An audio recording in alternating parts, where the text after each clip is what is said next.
Hello students, I am Dr. Manali Nigam from RBS Polytechnic Bichpuri Agra और आप लोग पढ़ रहे हैं communication skill second 4th same polytechnic.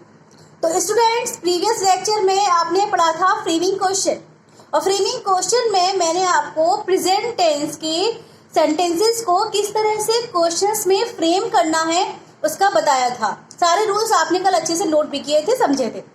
और आज हम डिस्कस करने वाले हैं आगे के और टेंसेस को, इनकी पास्ट को और फ्यूचर को। Then let's start to discuss the further rules of framing questions. So the topic is framing question और आज हम डिस्कस करने वाले हैं अपने नेक्स्ट टेंस को, that is the past tense. और पास्ट टेंस में सबसे पहले जो हमारा टेंस आता है that is the simple past tense या पास्ट इंडेफिनिट टेंस, जो कि आप लोग को मैंने टेंसेस में पढ़ाया भी था कि सिंपल पास्ट टेंस या पास्ट इंडेफिनिट टेंस एक ही बात है। अब आपको फिर से एक बार बता रही हूं मैं अगेन कि सिंपल पास्ट टेंस में या फिर वो आपका पास्ट इंडेफिनिट है, उसमें हम अफर्मेटिव सेंटेंसेस में, अफर्मेटिव यानी कि सकारात्मक वाक्य, पॉजिटिव सेंटेंसेस, उन पॉजिटिव सेंटेंसेस में हम यूज करते हैं अपनी मेन वर्ब की सेकेंड फॉर्म। आपको बताया था मैंने वर्ब की 3 फॉर्म्स होती हैं। फॉर एग्जाम्पल अगर राइट को एक लेती हूं मैं as an example, WRITE, right.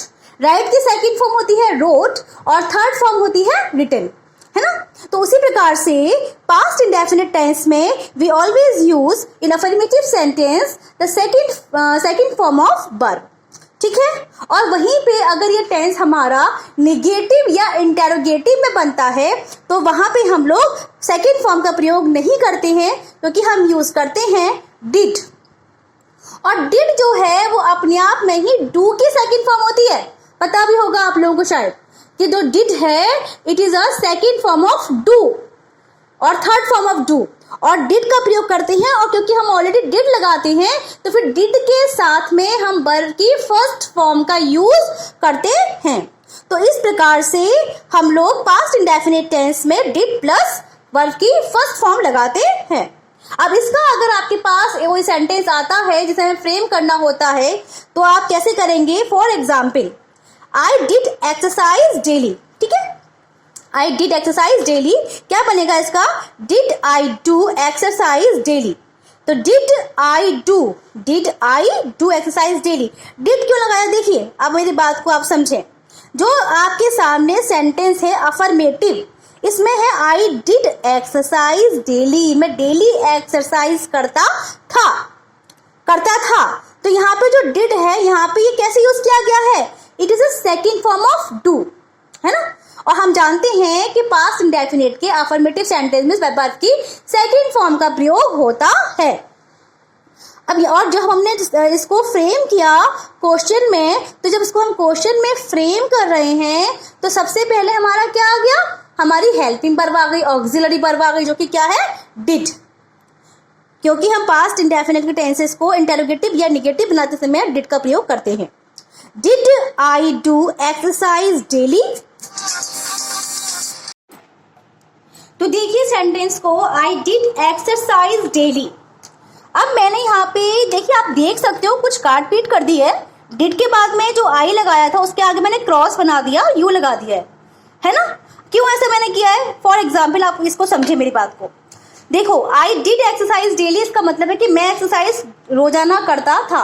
अब जब आपसे कोई क्वेश्चन करेगा तो आपसे कोई अनदर पर्सन क्वेश्चन करेगा, आप खुद से क्वेश्चन नहीं करोगे, है ना। तो आपसे क्या वो पूछेगा, क्या तुम रोजाना एक्सरसाइज करते थे, तो did you do exercise daily. अब यहाँ पे आई को उठा के आप चेंज कर देंगे यू पे, क्यों, because did you do exercise daily, क्योंकि यहाँ पे आई का कोई कॉन्सेप्ट सही नहीं है आपके लिए, गलत है वो चीज, क्योंकि हम खुद से क्वेश्चन पुट अप नहीं कर रहे हैं। फ्रेमिंग क्वेश्चन का मतलब है कि कोई और आपसे क्वेश्चन कर रहा है, ठीक है। तो यहाँ पे हमने आई को चेंज कर दिया यू में। तो did you do exercise daily. और फ्रेमिंग क्वेश्चन में आपको एक मेन बात जो ध्यान रखनी है, that you will put an mark of interrogation always in each and every question. आपको हमेशा ध्यान रखना है कि आपको वहां पे इंटरोगेशन मार्क यानी कि क्वेश्चन मार्क को जरूर लगाना होगा। बिना क्वेश्चन मार्क के आपका सेंटेंस कितना भी सही हो, it will be considered wrong, ये ध्यान रखें। ठीक है। For example the next one, अब आप नेक्स्ट एग्जाम्पल देखें कि did I went there, sorry I went there last night, I went there last night, मैं वहां लास्ट नाइट को गया था। लास्ट नाइट मतलब कि पिछली रात्रि, मैं वहां पिछली रात्रि गया था। अब यहाँ पे आप देखो कि डिड आई गलत है, क्या आएगा? अब आपको समझ में आ गई होगी मेरी बात। Did you go there last night, अब हमने डिड लगा दिया क्योंकि यहाँ वेंट आ रहा है, तो इसका मतलब है कि ये पास्ट इंडेफिनिट टेंस है। हमने क्या लगा दिया? डिड लगा दिया। हमने देखा कि आई आ रहा है, तो यहाँ पे वो हमसे क्वेश्चन पूछ रहा है, तो हमने यू लगा दिया। दूसरी बात, डिड लगा है तो वर्ब की फर्स्ट फॉर्म आएगी, तो हमने गो लगा दिया। बाकी तो रिमेनिंग पार्ट आपका सेम आ जाएगा, और लास्ट में लगा दिया क्वेश्चन मार्क। तो इस प्रकार से हमने बड़ी आसानी से इस क्वेश्चन को, इसको सिंपल सेंटेंस को क्वेश्चन में फ्रेम कर दिया। नेक्स्ट वन देखें, ही कट ट्रीज। उप्स, ये क्या हो गया? अब आपने एक बात देखी होगी कि समटाइम्स कुछ ऐसी वर्ब होती हैं कि जिनकी सेकंड फॉर्म, थर्ड फॉर्म सब सिमिलर रहती है। For example cut, cut, cut, put, put, put and so many are there. कई सारी ऐसी वर्ब्स आपको मिलेंगी जिनकी कोई भी सेकंड फॉर्म में या थर्ड फॉर्म में कोई परिवर्तन नहीं आता, लेकिन फिर भी आप इजीली रिकॉग्नाइज कर सकते हो कि ये कौन सी वर्ब है। यहाँ पे ये सेकंड फॉर्म है, ये third form of the verb है, या first form of the verb है। कैसे पहचानेंगे? एक बार फिर से मैं आपको थोड़ा सा बता दूं। देखो, आप देख रहे हैं यहाँ पे ही आ रहा है, और ही के बाद में मैंने लगाया कट, ही कट ट्रीज। अब यहाँ पे हो रहा है ही कट ट्रीज। अब कट क्यों आ रहा है? उसने पेड़ काटे थे, या वो पेड़ काटता था। अब यहाँ पे अगर ये सेंटेंस हमारा प्रेजेंट इंडेफिनिट में होता तो यहाँ पे एस या ईएस लगा होता। अगर ये सेंटेंस हमारा परफेक्ट टेंस में होता तो हैज है या हैव या हैड कुछ ऐसा लगा होता, वो भी नहीं लगा हुआ है। तो ये यहाँ पे हमारा जो सेंटेंस है वो किस फॉर्म में है? सेकेंड फॉर्म में है ना। ये वर्ब की फॉर्म हमारी कैसी है? सेकेंड फॉर्म ऑफ वर्ब है। तो इस तरह से आसानी से हमने रिकॉग्नाइज कर लिया कि ये कैसा सेंटेंस है? ये पास्ट इंडेफिनिट का सेंटेंस है। और फिर आपने इसको पास्ट इंडेफिनिट में ही बनाना है, जैसे कि डिड ही कट ट्रीज, और हमने लगा दिया क्वेश्चन मार्क। ठीक है, इतनी बात समझ में आ गई। The next one, I went to cinema yesterday. अब दोबारा से फिर आपको बताने की जरूरत नहीं है, क्या बन जाएगा? Did you go to cinema, did you go to cinema yesterday. ठीक है, क्वेश्चन मार्क लग जाएगा। या फिर आप इसे ऐसे भी कर सकते हैं, वेयर डिड यू गो, तुम कहाँ गए थे? तब आप कहोगे I went to cinema yesterday. हम क्वेश्चन को चाहे तो ऑक्सिलरी वर्ब से पूछें, और चाहे तो क्वेश्चन को हम WH वर्ड से भी पूछ सकते हैं। Both the methods are correct, both the ways are correct to ask a question. दोनों ही तरीके सही है क्वेश्चन को पूछने के लिए। ठीक है, अब हमारा हो गया ये past indefinite tense. After understanding the past indefinite tense, the next one is past continuous tense. देखो, हमारा टेंस का भी रिवीजन हो रहा है और फ्रेमिंग क्वेश्चन भी पढ़ रहे हैं, दोनों काम फिर से हम लोग एक साथ कर रहे हैं। तो पास्ट कंटिन्यूअस टेंस में वी विल यूज वॉज या वर। हम क्या क्या यूज करेंगे? या तो वॉज यूज करेंगे या फिर वर का प्रयोग करेंगे। अब where to use was and where to use were हमने पढ़ा था प्रीवियस लेक्चर्स में। was is use with singular and were is use with plural. और मैंने आपको प्रीवियस लेक्चर से बताया भी था कि with each and every continuous tense we always use only the first form of verb with ing। जी हाँ, we always use the first form of verb with ing, है ना। तो ये बात हमको पता है। अब ये सेंटेंस हमारे सामने है, जैसे कि they were going to college yesterday, they were going to college yesterday। तो यहाँ पे हमको दिख रहा है कि ये कौन सा टेंस है? यहाँ पर ये पास्ट कंटिन्यूअस टेंस है, इसे हमें फ्रेम करना है। तो हमारा कौन सा फॉर्मूला यूज हो जाएगा? जो हमने पढ़ा था, QASMR। बस यहाँ पे क्वेश्चन वर्ड अगर नहीं है तो ASMR। Were they going to college yesterday. अगर यहाँ पे नॉट आ जाए, मान लीजिए अगर मैं यहाँ पे नॉट लगा दूं, दे वर नॉट कर दूं, तब आप नॉट कहाँ लगाओगे? आप कुछ नहीं, आप सब्जेक्ट के बाद में नॉट को लगा दोगे, क्योंकि हमने पढ़ा है कि हमेशा ही इंटेरोगेटिव सेंटेंस में सब्जेक्ट के बाद ही नॉट का प्रयोग किया जाता है। तो क्या बन जाएगा सेंटेंस कि were they not going to college yesterday, या वेयर वर दे गोइंग। अगर हम पूछे कि वेयर वर दे गोइंग, तब भी वो आंसर हो जाएगा कि दे वर गोइंग टू कॉलेज, है ना। तो जहाँ हम, क्योंकि जब भी स्थान की बात करते हैं, बाकी मैं आपको एक लेक्चर में अलग से बताने वाली हूँ where to use where and why, कहाँ पे क्या यूज करना होता है, फिर भी बता रही हूँ, एक बार फिर समझ लीजिए कि वेयर का जो प्रयोग हम करते हैं वो करते हैं स्थान के लिए। कोई व्यक्ति किसी स्थान पे जा रहा होता है और वहां हम क्वेश्चन पुटअप करते हैं तो उसके लिए हम वेयर का प्रयोग करते हैं। तो where were they going and question mark. The next example is in front of you. I was reading a novel, I was reading a novel and full stop. अब क्या बनेगा हमारा सेंटेंस कि were you reading a novel. अब आपने एक बात notice करी होगी that we are using were with I, but जब हमने इसका क्वेश्चन फ्रेम किया है then I am using word with you. क्यों? क्योंकि हम जानते हैं कि आई के साथ में वर्ड्स का प्रयोग किया जाता है और जो भी हमारी प्लूरल सब्जेक्ट्स होते हैं, पर्सन्स होते हैं, उनके साथ में हम वर्ड का प्रयोग करते हैं। तो वर यू रीडिंग अ नॉवेल, या तो आप ये पूछें क्या तुम नॉवेल पढ़ रहे थे, या ये पूछें तुम क्या पढ़ रहे थे, व्हाट वर यू रीडिंग, या विच नॉवेल वर यू रीडिंग। इस क्वेश्चन को तो हम 3 तरीके से फ्रेम कर सकते हैं। इस सेंटेंस को हमने 3 तरीके से फ्रेम किया। देखिए, तुम क्या पढ़ रहे हो, या तुम कौन सा नॉवेल पढ़ रहे हो, विच नॉवेल, है ना, कौन सा नॉवेल पढ़ रहे हो तुम, तो विच नॉवेल वर यू रीडिंग। तीनों ही तरीके सही बताए हैं हमने, और तीनों ही तरीके से आप अगर आप इस सेंटेंस को बना देंगे किसी भी एक तरीके से तो आपका सेंटेंस वो सही है। ठीक है, तो इस प्रकार से दिस मेथड इज करेक्ट।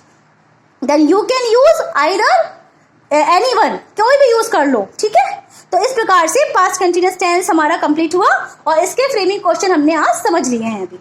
अब the next one is past perfect. Past perfect देखें, पास्ट परफेक्ट में क्या आता है, हैड आता है। अब देखो हम लोगों ने प्रेजेंट पूरा समझ लिया, पास्ट भी हमारा ऑलमोस्ट हो गया, तो हमें कॉन्सेप्ट तो क्लियर हो गया कि हमें पैटर्न भाई फॉलो करना है। ग्रामर में बेसिकली हमको समझना होता है formula.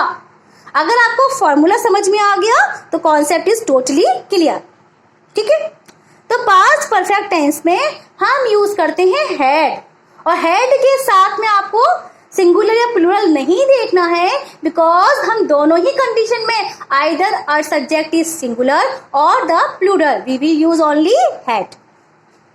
And plus main verb के थर्ड फॉर्म, जो हमको पता ही है कि सारे ही परफेक्ट टेंसेस में we will always use the third form of main verb.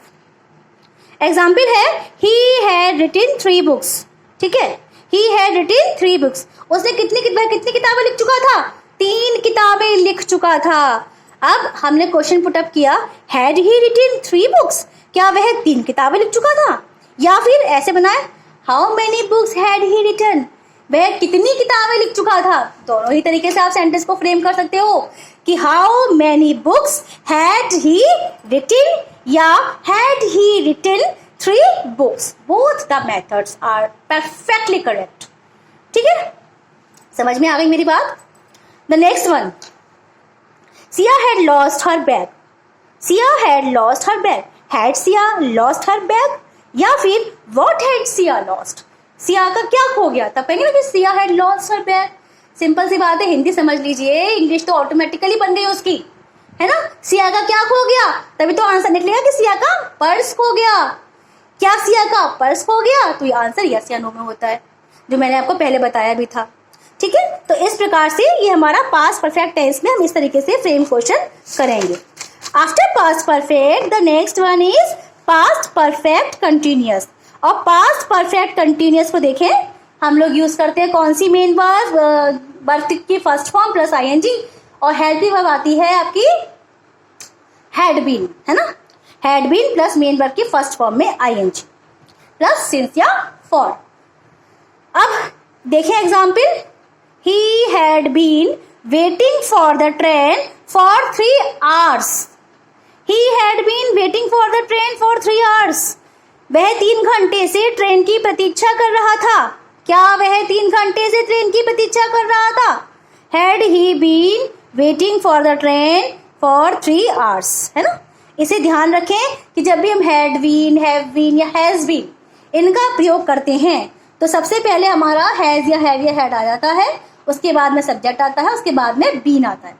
अगर आपने सेंटेंसेस पढ़ लिए होंगे टेंसेस के रूल समझे होंगे, तो टेंसेस से मैंने आपको ये बहुत अच्छे से क्लियर किया भी था। तो had he been waiting for the train for 3 hours। अब देखो यहाँ पे 2-3 बातें आ रही है, टेंसेस तो हो ही गया। अब मैंने आपको प्रपोजिशन वाले लेक्चर में बताया था कि वेटिंग के बाद कौन सी प्रपोजिशन आती है, फॉर आता है ना। हम लोग का फिर से रिवीजन हो गया कि वेट के बाद मैंने कौन सी प्रपोजिशन यूज करी है, फॉर यूज करी है। ये बात ध्यान रखें, कभी भी कोई चीज सिंगल नहीं पढ़नी है। अगर आपको वहां पे कुछ भी सीखने को मिल रहा है या कुछ भी रिवाइज करने को मिल रहा है, तो आप उसे संग संग फिर से दोहराते चलें, समझते चलें, ठीक है। अब देखिए आगे, it had been raining since yesterday, यानी कि कल से बारिश हो रही थी। तो had it been raining since yesterday, क्या कल से बारिश हो रही थी, या since when it had been raining, या कब से बारिश हो रही थी। हमारा आंसर निकलेगा कब से बारिश हो रही थी या क्या बारिश हो रही थी। हम दोनों तरीके से इस सेंटेंस को मेक कर सकते हैं, बना सकते हैं, ठीक है। तो स्टूडेंट्स, आज के लेक्चर में हमने अच्छे से समझ लिया पास्ट टेंस के बारे में। पास्ट टेंस में किस तरीके से क्वेश्चंस फ्रेम करने हैं, यू हैव अंडरस्टूड। और अच्छे से समझें और please make all the notes in your notebook. सारे नोट्स बनाएं। देखो पेपर आएगा आप लोगों का objective, so understand all the concept in a very quite deep way. अच्छे से गहराई में आगे पढ़ेंगे, समझेंगे चीजों को, then you will be perfect in the subject. तो आप लोग परफेक्ट हो जाएंगे, अच्छे बच्चे बन जाएंगे। इसलिए please understand all the concepts. Okay, thank you.